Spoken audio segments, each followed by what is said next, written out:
안녕하세요, 테크몽입니다. 지금 제 손에는요, 요즘 정말 핫한 엔비디아의 그래픽카드 RTX 5090이 있습니다.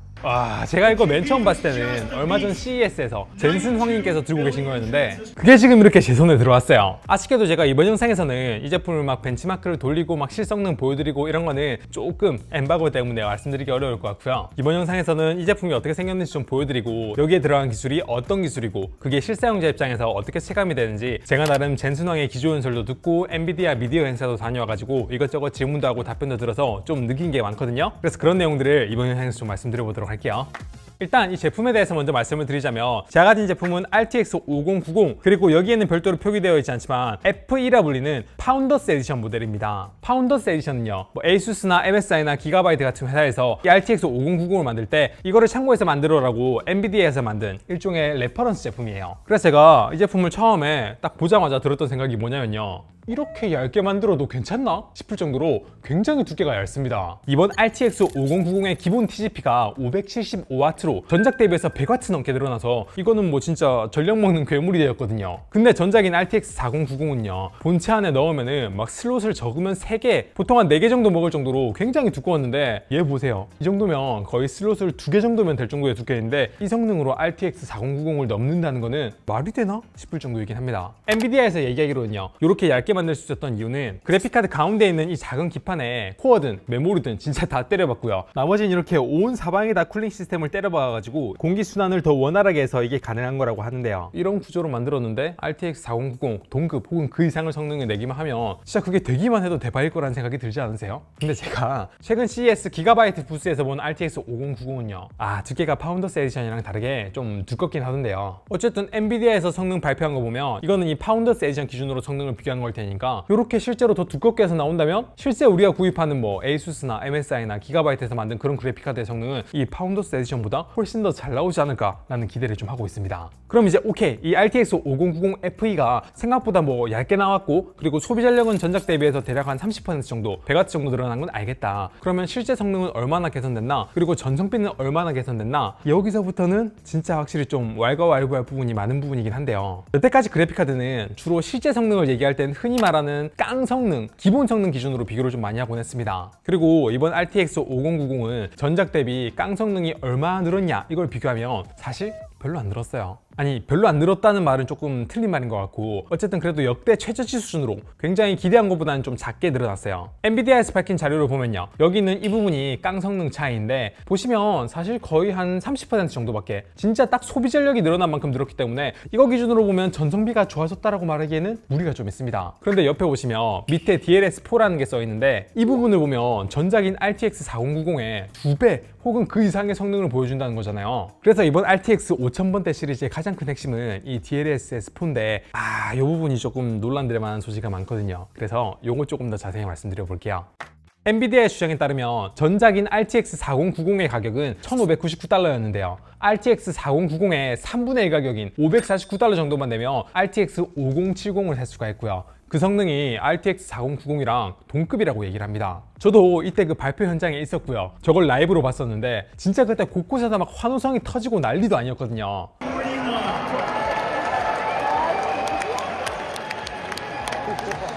근데 그거는 순수 그래픽카드 성능 양상, 그러니까 깡 성능 비교로 이렇게 한 게 아니라 RTX 5000번대에서만 사용할 수 있는 DLSS4라는 그 AI 기술을 사용했을 때 한정해서 그런 성능이 나온다는 겁니다. 그래서 되게 깡 성능을 중요하게 생각하는 분들은 이번 RTX 5000번대 그래픽카드에 대해서 실망한 분들이 좀 많으신 것 같아요. 근데 제가 약간 소신 발언을 좀 하자면요, 제 생각은 좀 다릅니다. 그럼 지금부터 제가 왜 그렇게 생각하는지 말씀을 드릴게요. 그래픽카드에는 크게 3가지 코어가 있어요. 기본 성능이라고 할 수 있는 쿠다 코어, 빛 반사나 그림자 같은 광원을 주로 처리하는 레이트레이싱 코어, 그리고 AI와 관련된 텐서 코어가 있어요. 여기서 우리가 흔히 말하는 순수 그래픽카드의 성능, 약간 깡 성능은요, 쿠다 코어랑 밀접한 관계가 있습니다. RTX 5090을 예로 들면요, 전작과 비교해서 쿠다 코어의 수를 보면 이렇게 약 30%만큼 늘어났고요. 그래서 그런지 그래픽 프로그램을 처리하는 쉐이더 능력도 약 30% 늘어난 걸 알 수가 있고, 앞서 보여드린 소비 전력도 전작 전작 대비해서 한 30% 정도 늘어난 걸 알 수가 있습니다. 근데 전작인 RTX 4090은요, 그 전작인 RTX 3090보다 CUDA 코어 수가 거의 50% 넘게 늘어났습니다. 게다가 이런 코어 수뿐만 아니라요, 작동 클럭도 전작 대비해서 한 50% 가까이 늘어나서 진짜 RTX 4090은 역대급 성능 향상이 있었던 진짜 그런 대단한 그래픽 카드였어요. 하지만 올해는 클럭은 오히려 전작보다 더 떨어졌지, CUDA 코어는 30% 정도밖에 안 늘어났지 하니까 이제 깡 성능을 중요시하는 분들은 아니 4000번대는 진짜 많이 올랐는데 5000번대는 이거밖에 안 올랐어?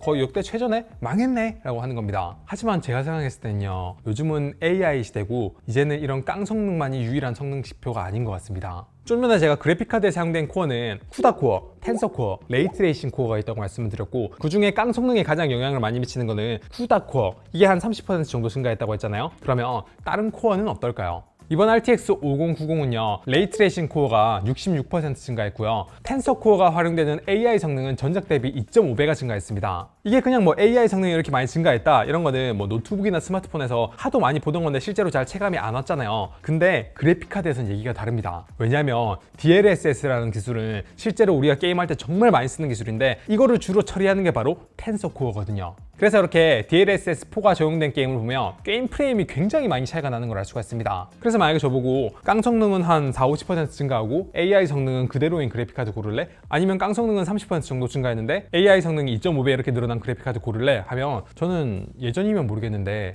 지금이라면 후자를 고를 것 같습니다. 왜냐하면 저는 단순히 뭐 벤치마크를 돌리는 사람이 아니고요, DLSS 기술을 사용한 컨텐츠를 너무나 잘 즐기고 있는 사람이고요. 요즘은 게임 제조사들도 애초에 DLSS가 작동되는 환경 기준으로 게임을 최적화하는 추세고요. 그리고 그렇게 DLSS가 작동되는 환경 기준으로 게이밍 모니터를 포함한 여러 가지 장비들도 요즘 만들어지고 있기 때문입니다. 그럼 자꾸 DLSS 하는데 그게 좀 뭔지, 그리고 이번에 나온 DLSS4가 뭔지 좀 설명을 드려야 될 것 같은데요. DLSS는 쉽게 말해서 주로 텐서코어의 AI 처리 능력을 이용한 그래픽 업스케일링 기술이고, 최근엔 여기에 프레임을 중간에 추가하는 프레임 생성 기술이 추가됩니다. 그래서 이렇게 DLSS 기능을 켜고 껐을 때 프레임 차이가 어마어마하게 나는데, 이번 RTX 5000번대에 들어가는 DLSS4는 전작인 3.5보다 성능이 2배 가까이 좋아져서, 이거는 요즘 출시되는 많은 고사양 게임에, 특히 이제 게임 제조사에서 정말 막대한 자금을 투자해서 만들어내는 AAA 게임이라 불리는 게임에서는 대부분 좀 적용이 되고 있는 기술입니다. 이 RTX 5090이 출시되는 1월 30일 기준으로 총 75개 게임에 이 DLSS4가 적용될 예정이고, 이건 앞으로 좀 더 늘어날 예정이에요. 그럼 여기서요,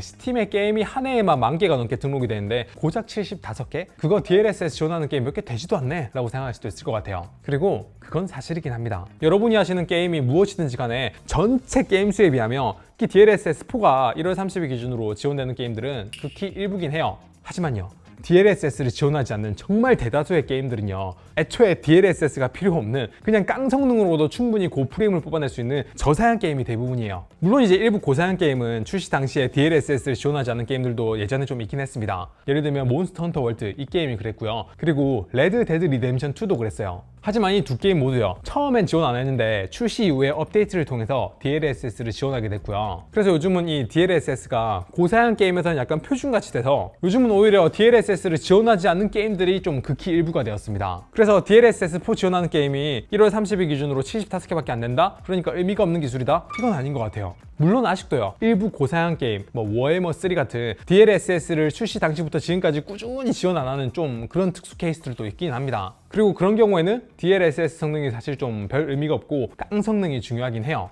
하지만 요즘은 오히려요, 그런 고사양 게임들이 DLSS가 적용이 안 되면요, 오히려 소비자가 게임 제조사한테 왜 DLSS 안 넣어주세요 라고 항의를 할 정도로 고사양 게임에서는 DLSS가 매우 흔한 기술이 되었고요. 실제로 뭐 사이버펑크라든지 이런 고사양 게임 할 때 RTX 4000번대가 들어가는데 DLSS를 안 킨다? 그런 분들 거의 없어요. 뭐 예전엔 DLS1이나 2나 그때 이러면 모르겠는데, 요즘같이 DLS3, 3.5 이런 거 나오는 시대에는 이 DLSS를 안 켜는 분들보다 켜는 분들이 훨씬 많기 때문에, 전 이제 그래픽카드의 성능은 깡 성능도 중요하지만 깡 성능만 봐야 되는 시대는 지났다고 생각합니다.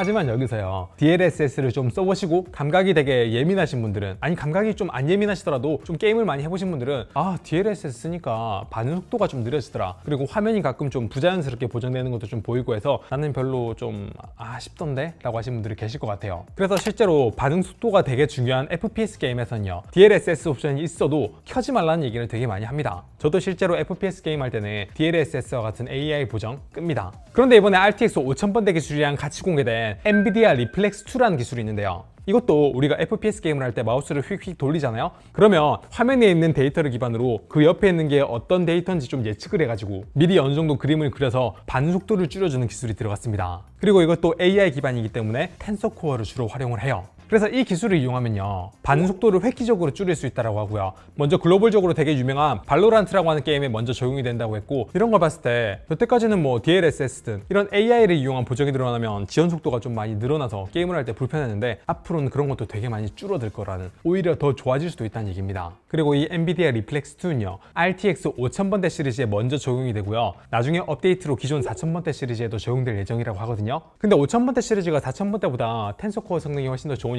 아무래도 같은 리플렉스 2가 들어가도 결과물이 좀 차이가 있을 것 같아서 전 이번 RTX 5000번대 들어간 AI 성능이 올라간 게 진짜 크게 와닿을 수 있는 거라고 생각을 해요. 그리고 이 엔비디아 리플렉스 2뿐만 아니고요, DLSS 모델을 전체적으로 업데이트하면서요, 모든 DLSS 시리즈의 품질을 전반적으로 이렇게 향상시켰는데, 이 기능은 모든 RTX 시리즈에서 다 쓸 수 있게 해준다고 하거든요. 그래서 저는 엔비디아가 무슨 새로운 기술을 내면 그 기술을 기존 제품에도 잘 적용을 해주지 않나 라는 생각을 하고 있어요. 이번에 이 RTX 5090을 포함한 5000번대 시리즈는요, 깡 성능만 놓고 보면 확실히 전작 대비 성능이 많이 오른 게 아니긴 합니다. 그리고 요즘 좀 환율이 좀 많이 오르다 보니까 실제로 한국에서 구입할 수 있는 가격은 아직 정확히 공개는 안 됐는데 조금 뭐 소폭 오를 수도 있을 것 같다는 생각이 들어요. 가격은 듣기로는 중간에 좀 유출된 게 있어가지고 제가 엔비디아 쇼케이스 갔을 때 그 가격 진짜예요? 라고 물어보니까 아직까지 좀 미정이라고 얘기는 하더라고요. 그래서 저는 이번에 RTX 5000번대 시리즈를 보면서요, 전작인 4000번대가 워낙 성능이 잘 나와서 그거 대비해서 한 20-30% 늘어난 것도 이번 5000 시리즈에 좀 대단하다고 생각을 하고요. 그리고 특히 RTX 5090은 4090 대비해서 가격도 한 25% 정도 오르고 전력도 한 30% 더 먹고 깡 성능도 한 30% 올라가지고 확실히 그 깡 성능 기준으로 가성비를 봤을 때는 좀 아쉽긴 해요. 그냥 딱 가격이 더 오른 만큼 전력이 더 올랐고 그만큼 성능이 더 올랐고 이게 뭐 좋나? 라고 할 수도 있을 것 같아요. 하지만 진짜 그거는 순수 깡 성능만 봤을 때 얘기, 뭐 DLSS 4라든지 엔비디아 리플렉스 2라든지 그거 외에 최근에 엔비디아가 발표한 각종 뭐 AI 기능들을 좀 보면요, 지금 이 RTX 5000번대 시리즈는 지금 당장보다도 앞으로 점점 더 가치가 있어질 그럴 제품이라고 생각을 해요. 그래서 저는 이 그래픽카드를 꽂아서 실제로 좀 오래 써보고 단순히 뭐 깡 성능 외에 얼마나 체감되는 것들이 많나 차근차근 분석을 좀 해볼 거고요. 그리고 저는 개인적으로 VR을 좀 좋아하기 때문에 VR을 PC에 연결해서 사용할 수 있는 PC VR을 하려면 RTX 4090에 거기에 적용되는 DLSS 3.5로도 좀 부족한 경우가 많았거든요. 뭐 대표적으로는 호그와트 레거시도 그랬고요, 사이버펑크도 그랬어요. 프레임이 안 나와요. 근데 호그와트 레거시도 그렇고 사이버펑크도 이 DLSS4를 정식 지원하는 그 75개 게임에 포함되어 있기 때문에 전 이번에 이 RTX 5090을 이용해서 그런 걸 보면 진짜 좋을 것 같다는 생각이 드는데요. 이건 제가 좀 더 써보고 많이 경험한 다음에 나중에 영상을 만들 수 있도록 한번 해볼게요. 어쨌든 가격이 아직 정확하게 안 나왔다고 하니까 가격은 좀 잘 났으면 좋겠고, 앞으로는 이런 PC 부품에도 좀 더 관심을 가지고 공부를 해가지고 좋은 콘텐츠를 올릴 수 있도록 하겠습니다. 네, 그럼 이번 영상은 여기까지 할게요. 감사합니다. 테크몽이었습니다.